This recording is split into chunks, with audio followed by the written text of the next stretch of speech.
তুই ওকেও না করে দিলি? কিছুদিন আগে একটা মেয়ের সাথে আলাপ করালাম তোকে, তোর ফ্রেন্ড হলি, কথা বললি, তুই তাকেও না করে দিলি? ভাই তুই চাসটা কি ভাই? আমি একটার পর একটা মেয়ে খুঁজে আনি আর তুই তাদেরকে রিজেক্ট করতে থাকিস? বল, চুপ করে থাকিস না। প্রবলেম ওর মধ্যে নয়, আমার মধ্যে ছিল।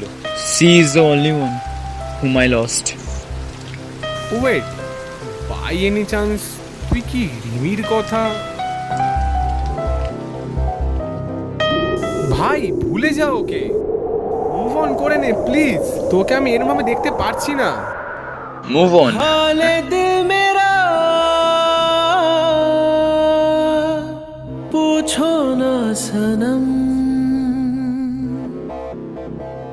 आपके इश्क की मदहोशी में डूबा है ये। I can't explain. আজ থেকে আমি তোকে তো দায়িত্ব থেকে মুক্ত করলাম। ভাই আমি তোকে সারা জীবন সিঙ্গেল দেখতে পারবো না ভাই।